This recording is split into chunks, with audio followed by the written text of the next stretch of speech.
So let's talk about agile intercompany scope. Okay. So up to this point, we have discussed strategic fit in a static context. That is, the players in a supply chain and the customer needs do not change over time. In reality, the situation is more dynamic. I mean, much more dynamic. The product life cycles are getting shorter, and companies must satisfy the changing needs of individual customers.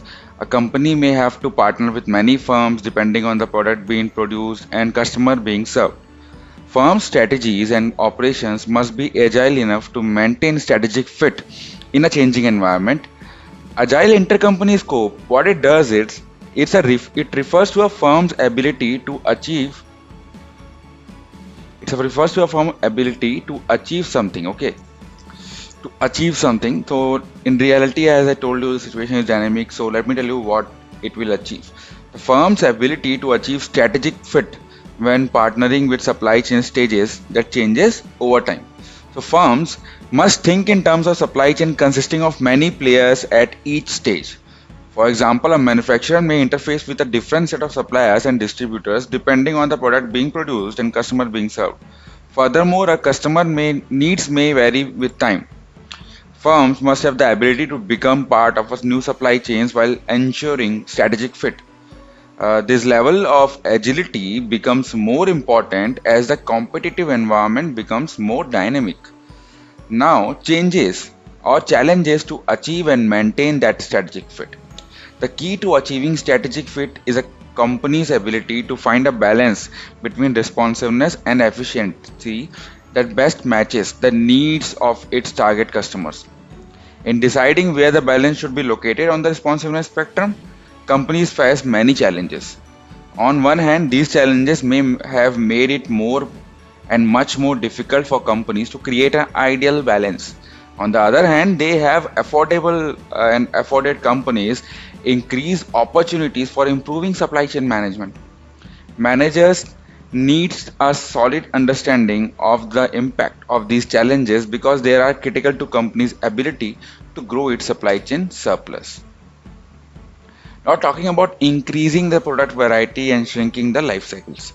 One of the biggest challenges to maintain strategic fit is the growth in any product variety, which and the decrease in the life cycle of many products. Great product variety and shorter life cycle increases uncertainty while reducing the window of opportunity within which the supply chain can achieve fit. The challenges get magnified when companies continue to increase new products without maintaining the discipline of eliminating older ones. Okay, Apple, for example, has had great success limiting its product variety while continuing to introduce new products. This has allowed company the luxury of dealing only with high demand products, for which it becomes easier to design an aligned supply chain. In general, however, firms must design product platforms with common component and maintain a tailored supply chain that contains a responsive solution to handle new products and other low volume products and a low cost solution to handle successful high in volume products. Simultaneously, variety must be limited to what truly adds value to the customer. This often requires the continual elimination of old products. Now let's talk about globalization and increasing uncertainty. Globalization has increased both the opportunities and risk for supply chain. The 21st century has started with significant fluctuation in exchange rates, global demands, and the prices of crude oil, all factors that affect supply chain performance. In 2008 alone, the euro peaked in value at about 1.59 dollars and went as low as 1.25. Now you can see how in 2020 it's happening. So it all depends on that. Supply chain designs to handle these uncertainties have performed much better than those that had ignored him.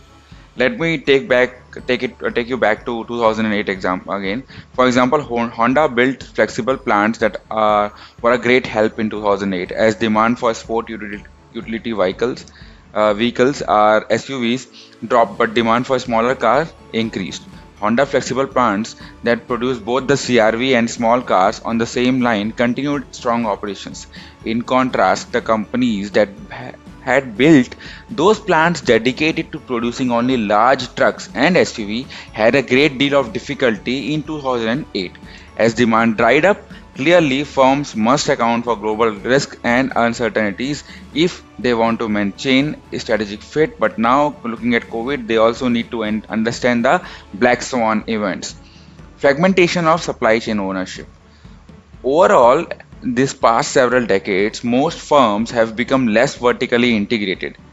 What I meant to say is, as companies have shed non core functions, they have been able to take advantage of supplier and customer competencies that they themselves did not have. This new ownership structure, however, has also made aligning and managing the supply chain more difficult. With the chain broken into many owners, each of its owner policy and interest, the chain is more difficult to coordinate.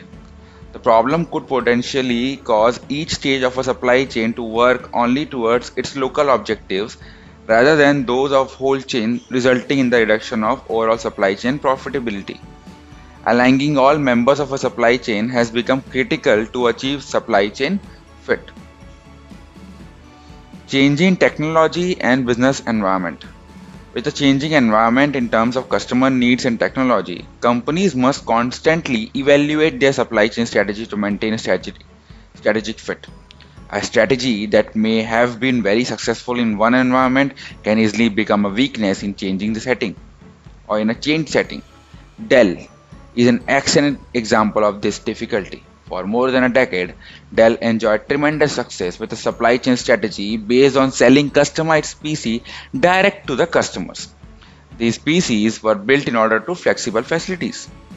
By about 2005, though, the market had moved toward laptops and customers started to place less value on customization. As a result, Dell was forced to rethink its supply chain strategy and start selling through retail outlets. Simultaneously, it started to increase the amount of assembly that was outsourced to low cost manufacturers. Another example is that of a Blockbuster.